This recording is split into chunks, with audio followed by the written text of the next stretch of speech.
Okay, everyone, good afternoon and welcome again to our UAS crash courses. Today's topic is UAS registration, and it will be on how to be legal and safe as a drone pilot. It's a crash course. Remember, we will move rather quickly. The good news is you'll have access to the slides afterwards. And on that happy note, let's go ahead and introduce the team. Tony, would you like to start? Yeah, I'll go quick. Tony Simic, based in Surprise, Arizona, West Valley area of Phoenix. Uh, commercial service, commercial service provider for drone services throughout Arizona. Also, volunteer member of the FAST team. Outstanding. And my name is Sarah Nilsson. I am a lawyer, a law professor, and a pilot, and a fast team rep for the last 10 or so years. Let's see. Um, Author of 5 textbooks. I'm not going to bore you with my bio. It's all public record on the interwebs. I'd like to acknowledge the supporting role of Craig Tompkins and Ernie Copeland, FAST team program managers at the Scottsdale FISDO, who are with us here today. Craig, do you need to say something or? No, I'm good, but thank you, Sarah. Awesome. All right. All right. So here we are. So the objectives of tonight is to go through and figure out what UAS require registration, how to go about registering. We'll talk remote ID. And as always, there'll be tons of resources that are all free to you that we will share as we go along. Don't worry about taking notes. We'll give you the slide deck afterwards. We're recording this webinar, and as soon as Tony runs down to the FISDO, we will get this one and the previous one that we did on July 1st to you. Good. Okay. Okay. So we are going to talk about how to register your drone when it weighs less than 55 pounds and more, and whether it's used for recreational purposes or commercial ones.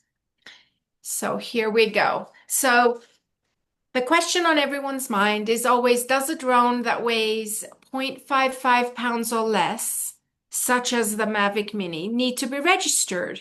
And my legal answer is it depends. As always, that's your lawyer answer. So why does it depend?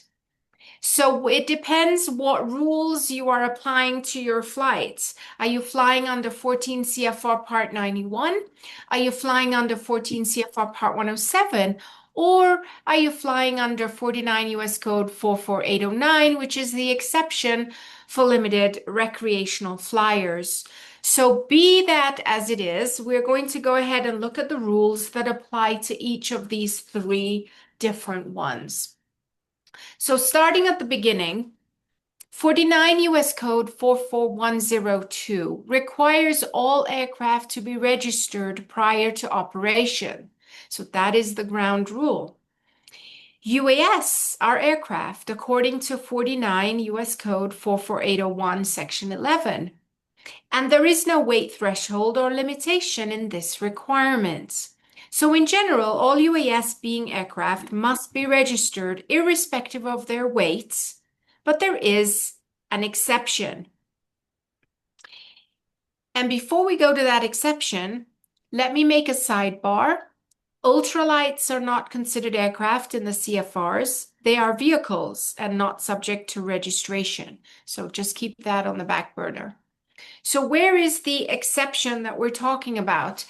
In 49 US Code 44102, this is the law that requires registration. I'll give you a second to take a look at that. It's very text heavy. But this is where the law comes from, that all UAS must be registered. All aircraft, rather, must be registered. And here is the definition of an aircraft. More specifically, a small unmanned aircraft. It is something weighing less than 55 pounds, including the weight of anything attached to or carried by the aircraft. The definition of an unmanned aircraft, as always, an aircraft operated without the possibility of direct human intervention from within or on the aircraft. And then recall that the UAS is the unmanned aircraft system. That means the entire unmanned aircraft, together with all associated elements, communication links, all the components, etc., that go into it. And here is really quickly a refresher on the UAS operating rules. Sorry, there's someone at my door. My dog is really very attentive.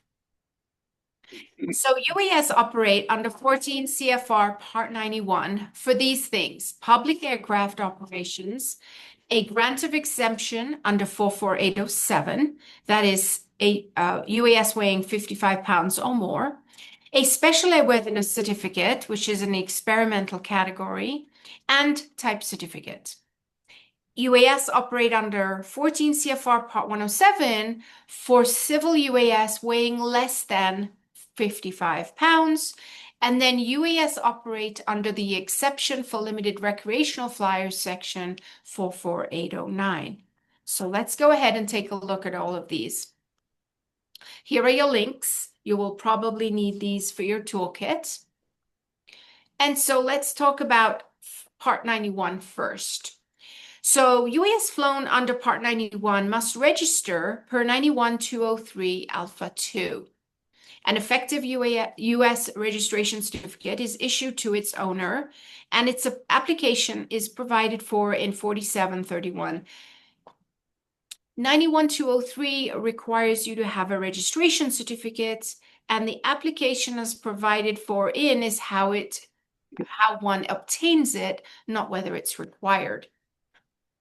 So here is 14 CFR 91203. Civil aircraft certifications required, and I'll give you a second to take a look at that, where all this law comes from, requiring all UAS to be registered.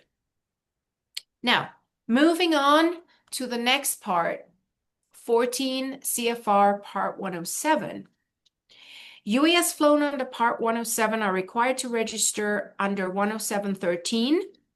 And it says a person operating a civil unmanned aircraft system for purposes of flight must comply with the provisions of 91-203A2 of this chapter, which I just showed you. And 203A requires them to have a registration certificate. There is no weight threshold or limit specified in 91-203 Alpha 2. Sarah, could we go back to that slide real quick? And I just want to give a quick real life example. Yes, go ahead. So this is operating under Part 107. This would be a commercial drone operator, for example. If that commercial operator has a DJI, and I'm just going to throw out a brand name. This is not an endorsement, but let's face it, they seem to own the market for now. If they've got a DJI Mini 3 Pro that is out of the box less than 250 grams, it's weighs in a little bit beneath that. That would still be something that they would register because they're operating under Part 107. As soon as they put an extended range battery in there or add an attachment like a light or something else to the top of that drone, they're definitely over the 250 gram. They would also be registering. So if you're operating, I think the key takeaway for this slide of Sarah's is that if you're operating under Part 107, you register the drone irrespective of the threshold or limits specified. So that's my big takeaway, is that if you're operating commercially, you've got to register. I'll let you continue because I know there's more exceptions and carve outs and interesting variations of the rules coming up here. Thank you, Tony. That was a perfect summary for all of you. So all of that legal jargon aside, Tony summarized it perfect. If you're flying for commercial purposes under 107, you most definitely, regardless of the weight, have to have it registered. Awesome. And we'll get into the registration plus the remote ID registration in a little while. Awesome. All right. So here we go. Next up, did we skip? No. Here we go. So 107, here are your links, 107.13, and I will leave that for the resources part. All right, so moving on now to recreational flying. So 49 US Code 44809. It is the exception for limited recreational flyers. There's the public law where it comes from. And recreational flyers are not governed by 91203 because they are not flying under Part 91 or 107. And so they can only follow Part 47 or 48 to comply. And here is where Tony was just telling you there's a carve out for if you're flying your drone recreationally and it weighs less than 0.55 of a pound. Awesome. There is the link for that law. It still says under Section 8 there that you are registering your drone and marking it on the outside according to all the rules of how we label it, such. But here is where we're going to get into the less than 0.55 pounds. All right, those are 14 CFR 47 and 48. Those are the two ways you can register your drone. One is online, one is a paper one. And we'll get into that in a little while. So here is 48.1. So 48.1 goes into small UAS and the fact that they need to be registered. So I'm going to let you take a look at that. It is directly applicable to drones.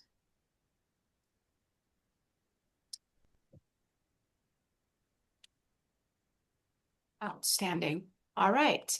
So here, 4815, this is your requirement to register your UAS. No person may operate a small unmanned aircraft that is eligible for registration.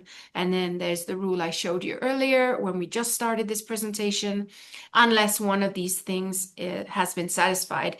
And then the owner has registered and marked the aircraft, and if the aircraft weighs 0.55 pounds or less on takeoff, including everything that is on board or otherwise attached to the aircraft, that is your exception for why, if you have a very, very tiny one and you're flying recreationally, you do not need registration. Tony, anything to add? The aircraft doesn't require registration per se, but you still have to have passed the trust exam, right? So there's still, don't think you Absolutely. can, you can't just wake up one day, go to Best Buy, buy a drone, throw it in the air, and believe that you're compliant. So Yeah. you've got to do the math, add all this up, and take this to heart. But yeah, this is still what has really helped the drone industry, though, and really helped this as a hobby as well. So I think these are great rules. I'm a big Yeah. yeah. And in addition to the trust, remember that if you're flying in any kind of airspace, there's also that LANS approval that you need to get, regardless of whether it's 0.55 pounds or less. So very good observations there. Here is that law that I told you, 4815, that tells you what you need to do if you have your limited commercial use. Limited recreational use. Okay, so let's look now at part 47. So here is small unmanned aircraft used in non-military public aircraft, that is Part 91 operations, are subject to the registration requirements and as such must complete the registration process provided in Part 47. These aircraft may also be registered in accordance with Part 48. Now, when we talk public aircraft, we're talking about your fire, your emergency responders, your police, that kind of thing. Anything that is under a government permission, not civil.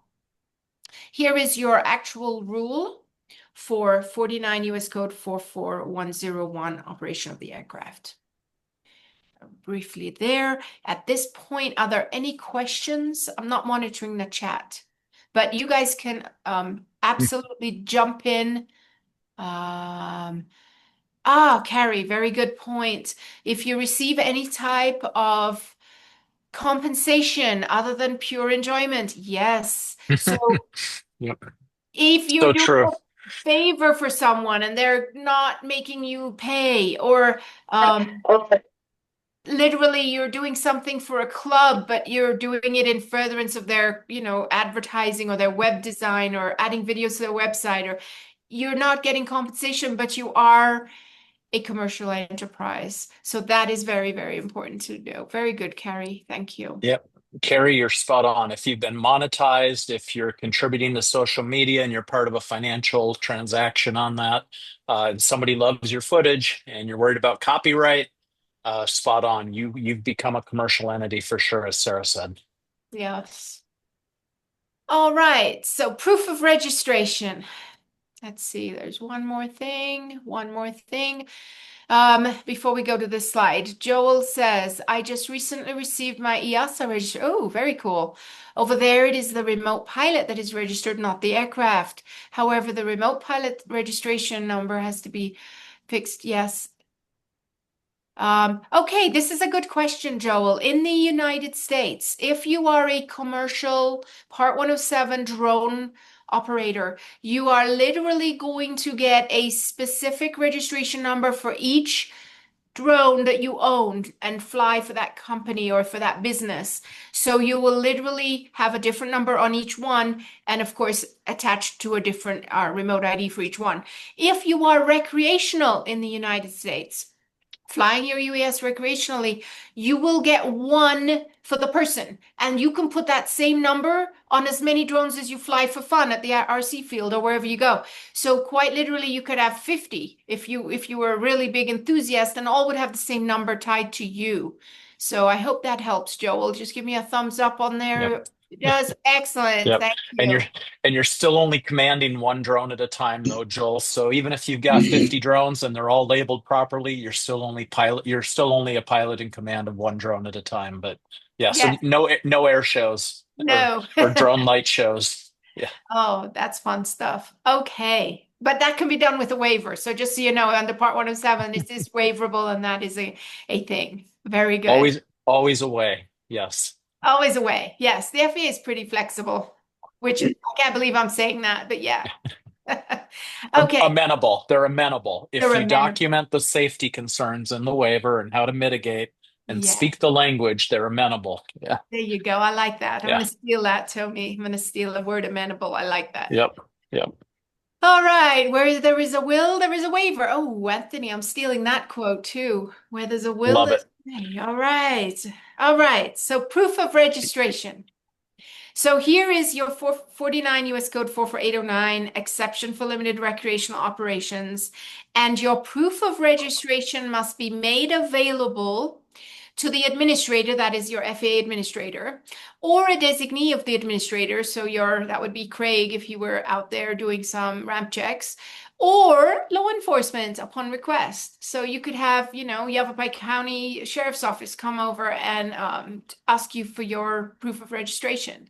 So that should be always available. Now, 49 US Code 44103 goes a little bit further. It says an operator of an aircraft shall make available for inspection a certificate of registration for the aircraft when requested by a U.S. state's government, state, or local law enforcement officer.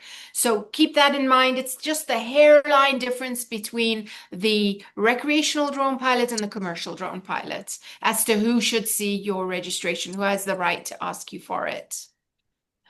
Let's see. Even just posting to social media is not recreational. Okay, Renee, Tony, do you want to go? Yeah. Yeah, yeah. I put an answer in the chat for Renee. Renee, if you've got a Facebook account and you take the occasional drone video and post it, my gosh, you absolutely should. I mean, sharing your photography, sharing your videography, no matter what platform, that's all right. I mean, that is absolutely a-okay. If you're receiving compensation for it, you've got a monetized channel, and you look at there's a large number of I'll call them drone guys and gals on YouTube.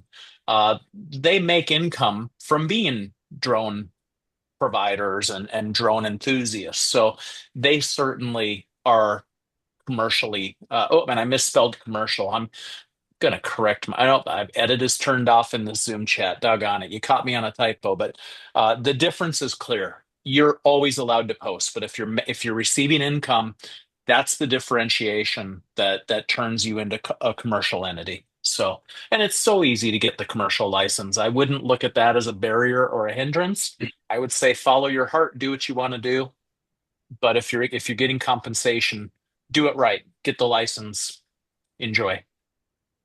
Excellent, Tony. And I'm going to elaborate on the word compensation Mm, because it is not always monetary. It could be mm. a quid pro quo, like here, take some footage of my house so I can put it on the market. In exchange, I will give you, I don't know, XYZ things. It doesn't have to be monetary. It has to be just compensation. So keep that little nuance in mind, especially in today's world where we might do favors for each other and in not use money, but use bartering system or trading different services with each other.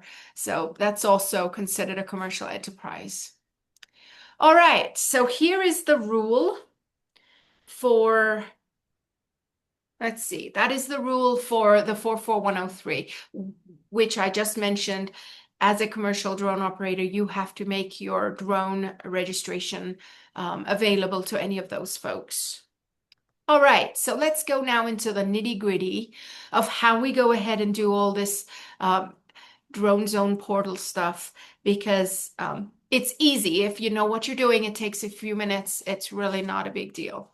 So here's your website, FAA Drone Zone. That's the easiest way to go. You're going to create an account if you do not have one. So if you're starting out from scratch, you don't have an account, you need to create one. If you've already got one because you've registered a drone before in your life, then easy peasy, just log in.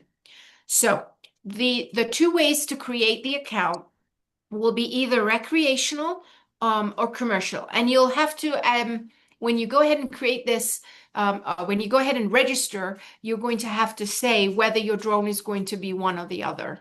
Okay, and that's how it gets started. Now, $5 is how much it's going to cost you per drone if you're a commercial pilot, per person if you are a recreational pilot, and it's good for 3 years. So hold on 1 second, my dog wants out.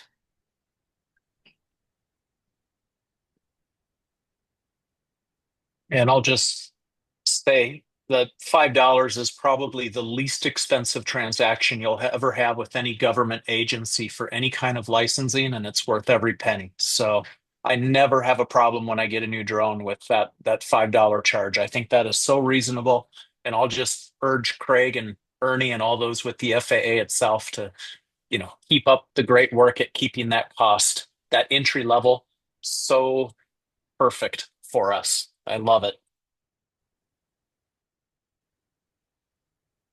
Did the dog get out, Sarah? Excellent. And Yep. because he ate right before we started, and so, naturally he has to run away.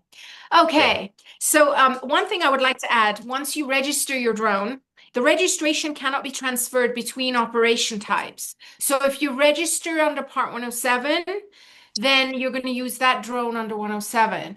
And if you register it under recreational, then you're going to use that drone recreationally. You don't want to switch back and forth.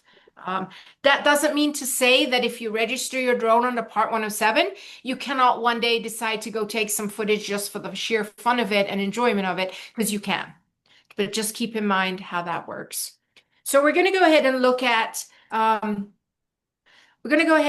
this now.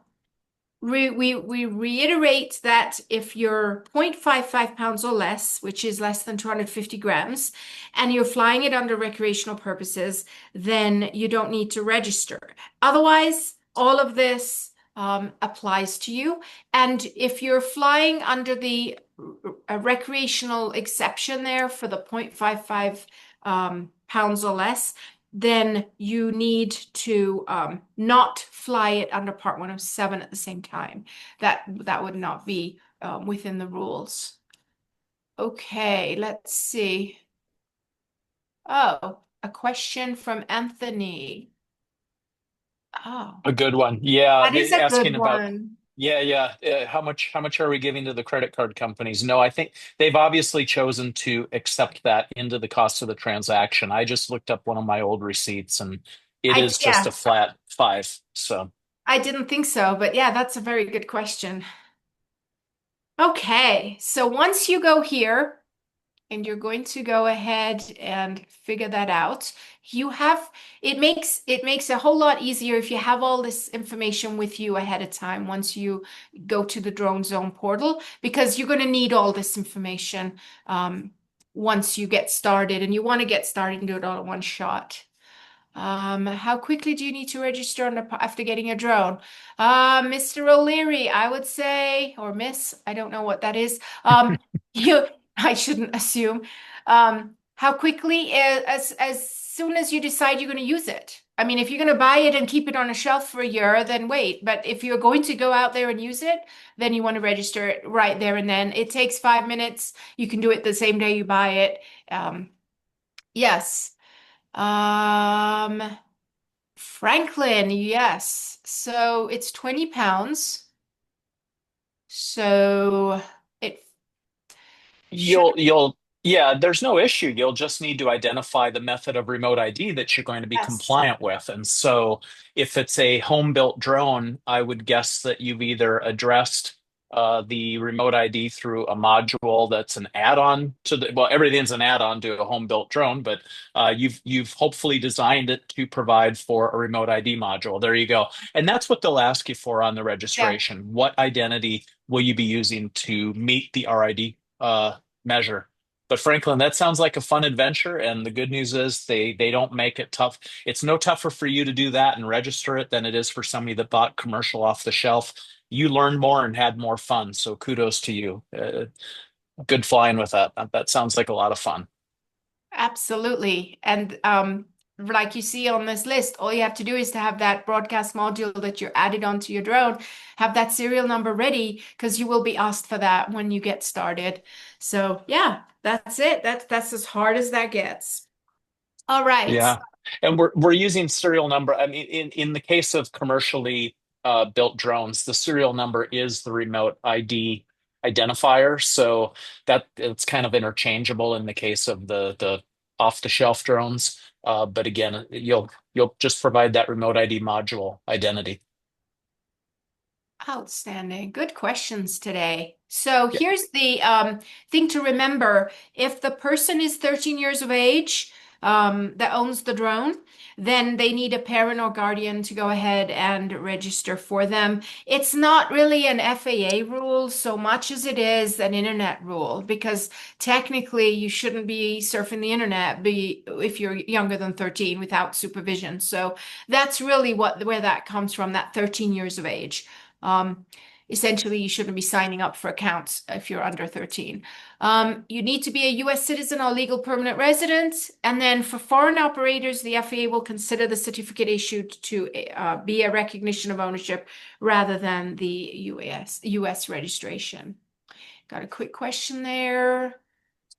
Oh, Yeah, all handled in the chat. Yeah. all right. Sounds good. Oh, Okay. well, did we address the Mr. O'Leary had how quickly do you need to register after? Oh, I think I wanted to make sure we gave an answer to that, which is it's not a matter of being quick, it's a matter of being compliant. So the speed doesn't matter. It's not about getting in the drone, it's about operating and flying the drone. So let's just make sure that the guidance is that if you're going to operate under 107, it needs to be registered. And to me, that would be before you turn on Go. the power and take off, right? Yes, So, absolutely. yeah. All right. Awesome. Very good. So we've talked about all this registration stuff, but we really need to delve deeper into remote ID. I can see you all have questions on that as well, and we've been talking about it on this in the chat. So let's go ahead and look at that next. So there we go. So here is your CFR. If you want to read up on the laws, if you're a geek like me, Part 89 in the CFRs talks about remote ID of the whole rule. So you can get into all the nitty-gritty and learn everything. Remote ID, I'm going to play this real quick video because remote ID is the ability of a drone in flight to provide identification and location information that can be received by other parties through a broadcast signal. Remote ID lays the foundation of the safety and security groundwork needed for more complex drone operations.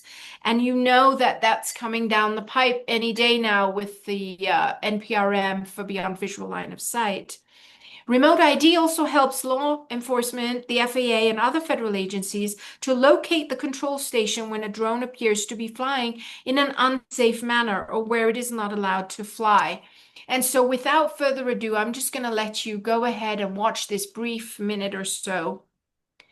Not too long ago, flying drones and other unmanned aircraft seemed like something out of science fiction.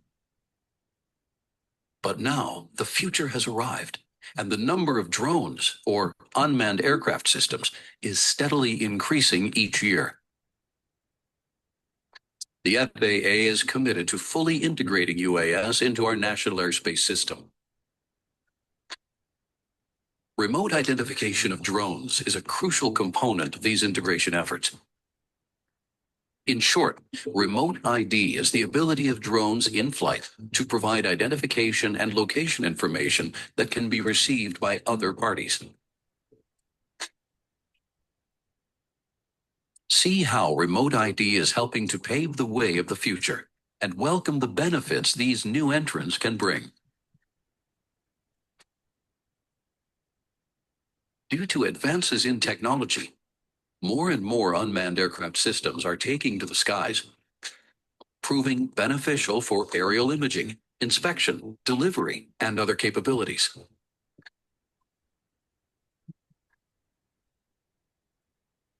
Moving forward, we want to be certain these unmanned aircraft are flying safely and within areas they are allowed to operate. Remote ID will provide information about drones while in flight, allowing authorized individuals to ensure the safety of our skies. And it lays the foundation needed to welcome more complex drone operations in the future. Here's how it works. In its most basic form, remote ID can be described as a digital license plate for UAS. To comply with remote ID requirements, a UAS must broadcast message elements from takeoff to shutdown, such as the unique ID number, location, and altitude of the drone, and its control station or takeoff location. If it appears to be flying in an unsafe manner or in an area they are not allowed to operate, authorized individuals from public safety organizations may request more information about the drone from the FAA. Remote ID is a publicly available broadcast from a UAS that can be received through applications for concerned members of the general public. Those authorized to request additional information may include aviation safety inspectors, law enforcement, and air traffic security specialists. Just as every driver on the road has a license plate, most drone pilots will be required to comply with the remote ID rule by fall 2023. Safety and security are top priorities for the FAA, and remote identification of UAS is an essential building block toward the evolution of UAS operations. The future is here, and with remote ID, we look forward to seeing it take flight. Awesome. And I see that Tony's been busy in the chat answering questions. Yep. Very good. Charles says, please clarify the rules regarding moving between different. Okay. Right. You want to take that, Tony, or shall Yeah, I? I can help Okay. with that because I've got several drones in my fleet that require that predate remote ID. Charles, I believe what you're asking about is can I move a single remote ID module between the drones? And the answer is yes.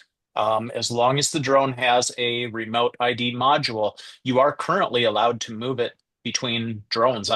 Unless the rules have changed, I'll look to Craig, Ernie, or Sarah to update me if that's the case. But my current understanding is that you are allowed to move the module between drones that have been registered. And don't you have to go on to the Drone Zone portal and update it on your so that the remote ID module matches the actual? Correct. Yeah. UAS. So it's a probably a paperwork thing more than anything else. Yeah, and honestly, that's an area, Charles, where if you're real, I think less and less people are really going to be in that spot. I think that's a bit of a annoyance or hassle that it's just not worth it. It's just given that the manufacturers have made so many of the drones, you have to really go way back to find drones that don't have that ability to even update to remote ID. So great question, but you are allowed to take that module and use it on a variety of drones. But the module is identifying you also, as an operator, it's your remote ID module. So yeah, short answer is yes. Long answer is what a hassle. All right. On that happy note, let's see how we can be remote ID compliant. So the FAA published this rule with three different options for you. The first one, and this is getting into a little bit of repetition of what Charles said. The first one is, oh, dude. The first one is to operate a standard remote ID drone.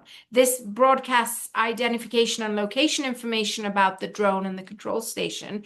A standard remote ID drone is one that is produced with the built-in FAA remote ID broadcast capabilities, just like we were saying. The second option you see over there is to operate with a remote ID broadcast module attached, which broadcasts the ID and location information about the drone and its takeoff location. The broadcast module can be added to a drone to retrofit it with FAA remote ID broadcast capabilities. Pilots operating a drone with remote ID broadcast module must be able to see their drone at all times during flight. So a little tiny offshoot, but we need to talk about this sidebar. If you're going to have a broadcast module, you cannot be doing BVLOS. And that is something that literally was put in there when they issued Part 89. And then the third one is to fly without remote ID, and that would be inside of a FRIA, what we call an FAA recognized identification area. This is a geographic area where drones can be flown if they don't have remote ID equipment. And they must operate also within visual line of sight and within the FRIA. And the person controlling must also be inside the FRIA. So we'll talk about this a little bit more, but here we go with this. So recreational drone pilots may register once and apply their registration number to all devices within their inventory. We said that already. During registration, you must list the serial number. This dog of mine, gonna be the death of me today. You must list the serial number of each standard remote ID drone or the remote ID broadcast module. If you use a remote ID broadcast module, the remote ID serial number attached to the module must be listed for each drone not equipped with standard remote ID you add to your inventory. This will permit you to move the module from one drone not equipped with standard remote ID to another, so long as each of the drones make and model are listed within the same inventory, like we were saying a little bit earlier ago. This is not the case for Part 107 pilots, however, who must register each individual device, standard remote ID drone or remote ID broadcast module separately within their inventory, and each device will be issued a unique registration number. So there you have it. It's easier if you're doing that swapperoo thing, if you're recreational. Alrighty, off to the next thing. Before you get started with this, you are going to visit the Declaration of Compliance System page to determine if your drone or broadcast module is on an FAA accepted remote ID Declaration of Compliance. And as you see it over there, here's the link. All you need to do is have your remote ID serial number handy. And for broadcast modules, this may be listed on the device. For standard remote ID drones, this is listed either on the device, the controller, or displayed on one of the controller's startup menus. For additional guidance, always check with the manufacturer. If your drone or broadcast module is not listed on an FAA-accepted remote ID declaration of compliance, you do not submit the declaration to the FAA. Those only may come from the manufacturers. If you previously listed a drone and answered no to the remote ID question, you will now create a new listing for that same drone. Awesome. Anything you want to add, Tony, before I keep going? This gets into the weeds now. Nope, spot on. I'll probably chime in later. I anticipate some questions about receiving drone ID and the reality of who does it and how they do it. So we Oh, can look at continue. that. Carrie put in, so cool. Is that the FAA's map so you can look where all the FRIAs are located, right, Carrie? That's what you put in there? That's correct. Very cool. Outstanding. Such teamwork. All right. If you, by the way, I didn't introduce Carrie and I should have, my bad. Carrie's also a FAST team rep, comes with tons of experience to the FAST team, and has been instrumental in this state of Arizona that we live in. So thank you for participating with us and chiming in. Love it. Okay, so now on this page, we're going to talk about if you are a recreational flyer. So recreational flyers will need to add each standard remote ID drone and/or the remote ID broadcast module to their inventory. Then, if applicable, remove the drone not equipped with standard remote ID that it replaces. You're going to either log in or create a new account on FAA Drone Zone.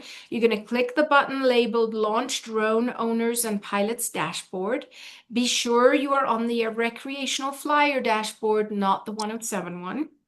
Click on Manage Device Inventory, add device, answer yes to the remote ID question, and then choose the device from the drop-down menu.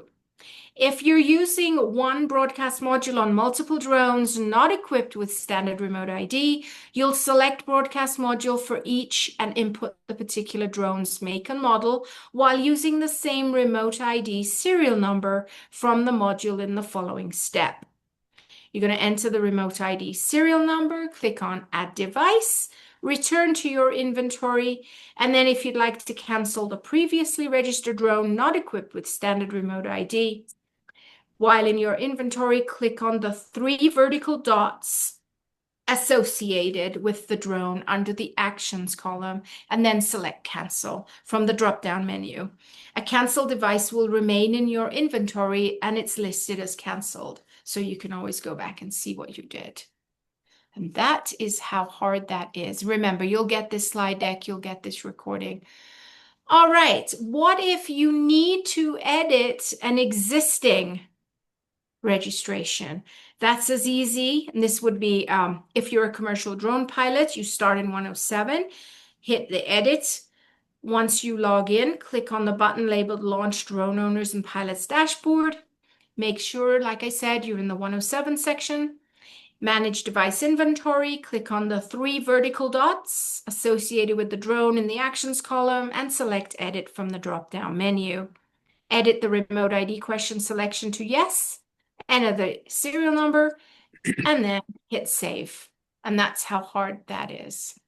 All And right. since Sarah mentioned it's a crash course, if you should crash and you have a manufacturer be so kind as to replace your device, a lot of the commercial manufacturers like DJI, Skydio, others will say they've serviced your device, but what they've actually done is replaced it with a remanufactured or new unit. It'll have a different serial number, therefore a different remote ID number. That's where that edit that Sarah mentioned is really important. You don't have to pay $5 again. It's really nice. You can just go in, edit it, update the serial number, i.e., the remote ID number, and hit save, and you're golden. So easily done. If you when you do crash, you can update that number without having to pay another fee again to the FAA. That is. So Okay, so I'm looking at the time. I'm yep. not going to go through this. Like I said, you'll get these slides. If you're registering a new device, this is how that goes. Perfect. Now, before we close the topic of remote ID, one additional note. Some drone operators may be eligible to operate without remote ID or deviate from the remote ID requirements by requesting a letter of authorization from the FAA. So I just had to throw that in there. The FAA issues remote ID letters of authorization to drone operators for the purpose of aeronautical research or to show compliance with regulations. Other types of drone operations, such as drone light shows conducted under an FAA-issued waiver, may also be eligible for a remote ID letter of authorization. To request the remote ID letter of authorization to operate without remote ID or to deviate, you just simply go to that address you see on your screen. Cool. All right. So once you register your drone, you receive the FAA registration certificate. The FAA requires that you create your own labels, label all your drones with your registration number on the outside of the drone before you fly them. And that is your guidance for how to label them externally. So you comply with the rule. And there's your link for that. Let's look in the chat. Same Franklin, same scenario here for Luke. Absolutely. I did it. I did one for recreational, also got the waiver for 107, the wide area waiver for 107. And of course, operating under 107, the registration number on the drone itself, which is what you're asking about, absolutely should be appropriate. It should not be your recreational identity. Awesome. Thank you, Tony. Yep. Fun area to fly in, isn't it, Franklin? With but yes, yeah, when wide area authorization. So when you ask for a waiver to fly in an airspace, you can also, in the case of commercial work, what I did is just said, I'd like a wide area waiver, that incorporates the entire area around Luke.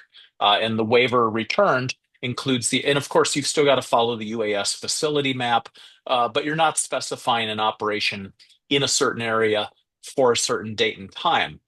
Since I do commercial work, I'm saying I'd like to have 2 years wide area, and of course, it doesn't change my responsibility to comply with the terms of the waiver, which would be calling in the day of to let them know here's where I'm at. So, hope that answers your question, Franklin. We've got to move forward because I know Sarah's watching the time here. Thank you. Very good Yep. questions. I'm glad you guys are getting something out of this. Yep. So before we end up on this note, we need to talk about the difference between what you need to show law enforcement. Part 107 operators are not required to show their ID to law enforcement. Isn't that interesting? But you have to show your registration certificate, either a paper copy or digital, in your possession when you fly. And if another individual operates your drone, they must have your drone registration certificate in their possession too. Federal law requires pilots flying drones that require registration to show their certificate of registration to any federal, state, or local law enforcement officer if asked. Failure to register a drone that requires registration may result in regulatory and criminal penalties. We could get into that for a whole nother hour if I were to talk to you about FAA enforcement action, but we're not going to do that tonight. So we've explained how to register a drone weighing less than 55 pounds, but what do you do if it weighs more? You follow the traditional way per 14 CFR Part 47, and I've got a few links here to help you. The traditional aircraft registration is by mail under 14 CFR Part 47, is required if the unmanned aircraft weighs 55 pounds or more, is owned by a trustee under a trust agreement, or when the owner uses a voting trust to meet U.S. citizenship requirements. It's available for unmanned aircraft that need an N number registration to operate outside the U.S. When public recording is desired for a loan, lease, or ownership documents, registration is required for government unmanned aircraft too. Awesome. So here is the form. This is the aircraft registration application form that you can download from the FAA's website, and that's what you will complete. Now, there's a slight wrinkle if you are owning the drone under an LLC, if that drone is over 55 pounds, that is, and you need to submit an additional document and also show management authority of the LLC and how it meets the definition of a U.S. citizen. And their instructions are all on that. And additionally, this is a registration, REGAR Form 94.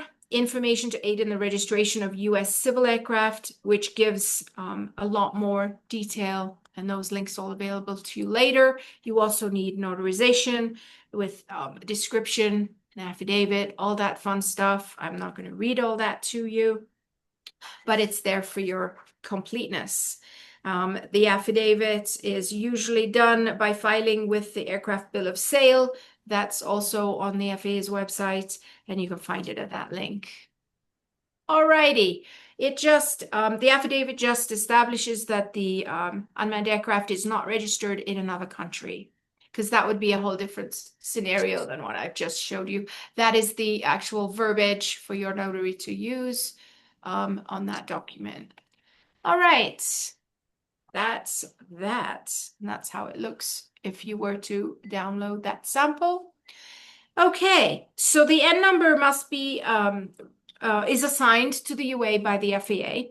If a special N number was reserved in advance, so you had your own cute little N number that you selected, then it would be put in that blank form. If not, then you may request one when filing the application, and that's going to be $10 extra for that special number. Otherwise, you'll get a random N number assigned to you at no cost. And there you have it. Now, I have to close with a couple of things. That is your registration fee if you do it the paper way, same as if you did it online, $5. You have to be a citizen of the US, a citizen of a foreign country lawfully admitted for permanent residence, a corporation lawfully organized under the laws of the US, or a governmental unit of the US. A UA cannot be registered under the laws of any foreign country. You have to go through this part 47 if you're going to register here. Okay. And I also give you, every time I give one of these webinars, I always throw in a shameless plug for Embry-Riddle, because through them, we were able to publish drones across the world, which gives you all the local laws for all the states in the country, state and local laws, and the rest of the world, if that's where you choose to fly your drone. The FAA, remember, regulates the national airspace, but the states and local governments and tribal governments, they regulate the surface from which drones take off and land. And so there's a lot of different, yes, Tony, it is always up to date. I have to, Because you don't sleep. I Right. don't sleep. I don't sleep. But I do want to give kudos to Embry-Riddle's Office of Open Education Resources. They allow this to be free of charge for the world to use in the interest of education, and also so students don't have to go in debt for purchasing textbooks. My pleasure to update that book all the time. Like Tony said, I don't really sleep too much. That's why the gray hair, which I'm allowing to grow out. Yes, there's also advanced air mobility in this book. So the title is not complete. It's drones and AAM across the world. We're not going to change the title though, because that would be too complex, and we want to keep it free. But advanced air mobility is a big part of what we're doing. I will be giving a webinar on that coming up in the beginning of August. If you have any questions about drone flying, whoops, right here, you can always use the FAA's number, email, any contact information. If you see unsafe flying, there's How Do I Report a Drone Sighting webpage.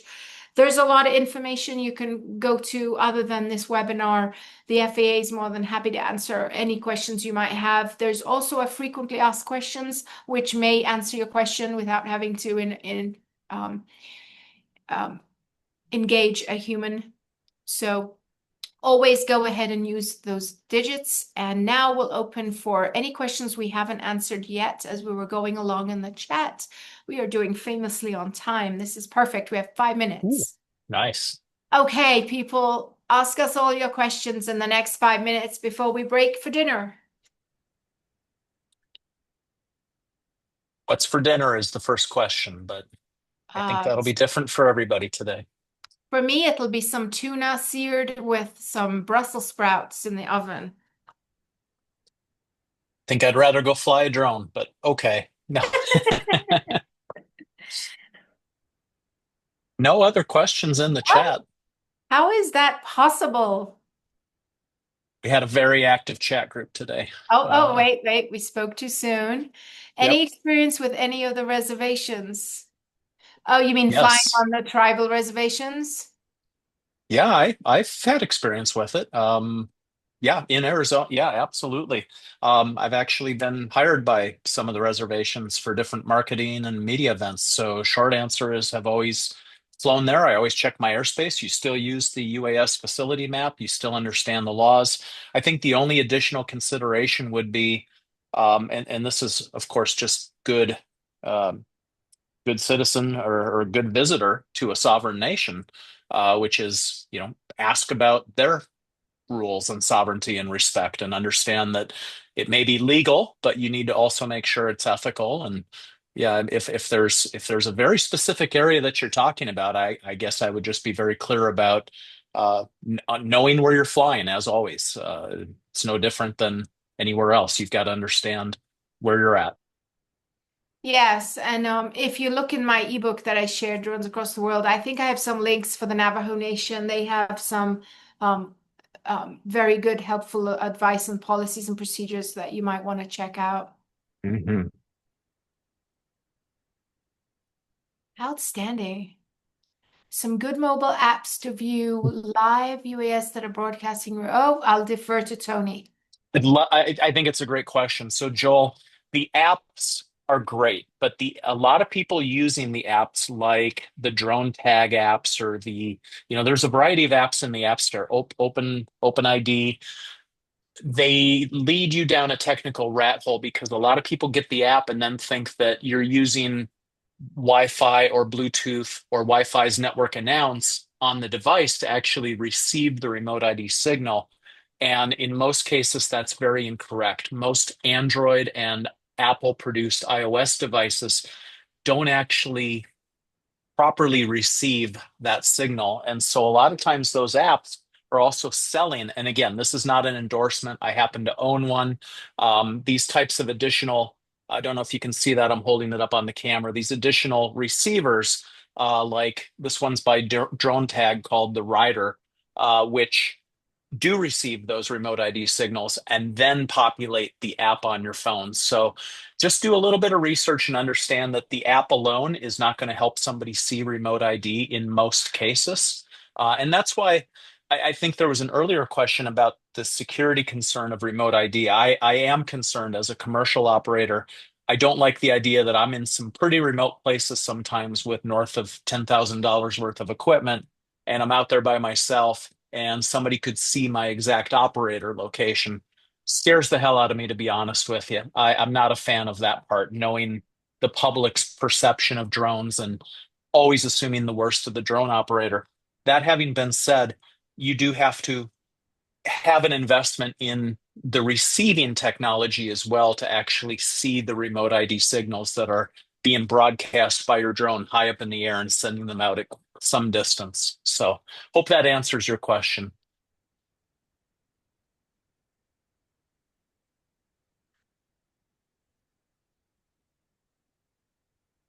Any advice for Franklin, Tony, on that last chat comment?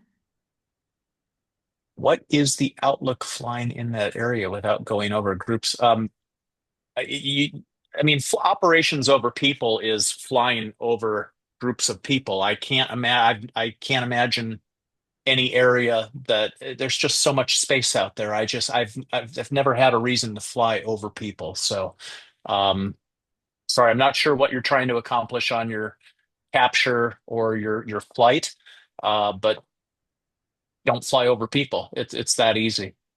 Tony, am I unmuted?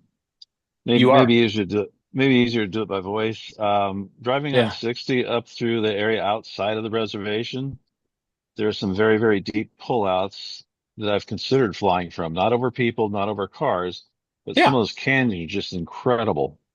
Yeah. It's not a And state park or anything. You've checked your area. no, You're not flying in a state park. It's in yeah. yep, Uh, it's classed year empty and it's outside the res and it's not yeah. on the UAS restriction list. Have fun. So here's my thoughts, right? I've got a whole list of these great places and these great carve outs where I keep saying, man, I drive by it, I see it, I think, man, when I have free time, I really need to go back there and do some photography or videography. Life's too short. I'd say get to it. Just check your airspace to the best of your abilities and do your best to be legal. I'm sure somebody will let you know if you're not legal. But Oh yeah. yeah, great, great. Sounds like fun. I just didn't want to have an upset DPS come rolling up behind me. Nothing will prevent, I'm going to speak candidly here on this, Franklin. Nothing will prevent that because unfortunately, for as many people that do take the time to learn and understand the policy, there's plenty of people that don't understand it, and that includes badged representatives of our government. So nothing will prevent that. I think your demeanor, your approach, your operating safely and responsibly at the end of the day will be your path to success. But there's not a week that goes by that I don't have contact with law enforcement, or I do this commercially when I'm not working the day job, and it is impossible not to attract the attention of people in the most remote places of all Uh, places, or yeah, upset people. So yeah, yeah, I had a wonderful Karen out in Pierce, but yeah, I'm glad to yeah. see a lot more LEOs are getting into it because that means there's a lot more in the departments that are aware and Getting should be into it much and better being outcome. educated Yeah. is really, I mean, what you're really looking for is not somebody that's even into it, just somebody that's educated and um nice. I will Yeah, say this, Franklin, we're doing better than we were 10 years ago when I got into the drone law business. Or actually, it's been more than that now, 11 years. Um, there were less people that were aware and educated, and now I think a lot more people are getting, and it's all about, like Tony said, your demeanor, have your documents, show them what you're doing, tell them if they have any questions, they can just look it up on the FAA website. You're not lying to them. This is what you need, and this is what you're doing, and this is what you're allowed to do.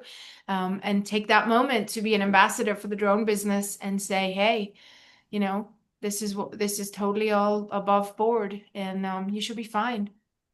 We have And for yeah, the record, if people perceived facts the same way, we wouldn't have attorneys, right? So if people right. perceived regulation and legislation and facts the same way, we also wouldn't have internet comment sections or YouTube or fist fights. So your mileage will vary. Pick the right carve out, but have fun. yeah. I, And I tend to carry a red folder with all my paperwork in it love for it. anybody that walks up. Yep, Frank, And And you make the people will perfect not read the client. paperwork. People will not read the paperwork. You don't want to give them your only copy. no, Sometimes it's just best to, yeah. This folder. could be its own webinar. Yeah. Absolutely. Yeah, Yeah. yeah. Keep the folder for when you really need it. And yes, Carrie, have your trust as well to show the certificate that you've done that. Have your Part 107 cert with you if they know to ask and it's been more than 2 years. Have your recurrent training with you as well. So all of that Yep. goes into it. And we also have one last thing because we're out of time. Joel had a question. Do you want to address that, Tony, in the chat, or should I?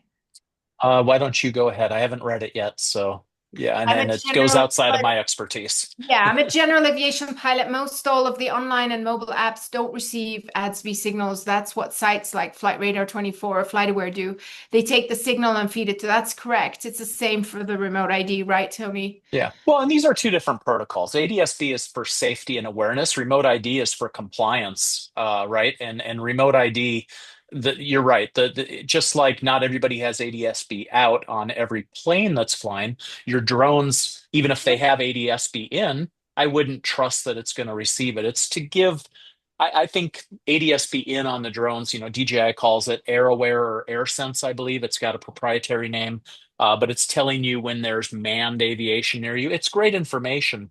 You ideally should already know that there's manned aviation nearby because you should be looking for it. You should hear it. You should know your airspace. Um, I'm all for more information, though. I'm a data guy by trade, so I love more information.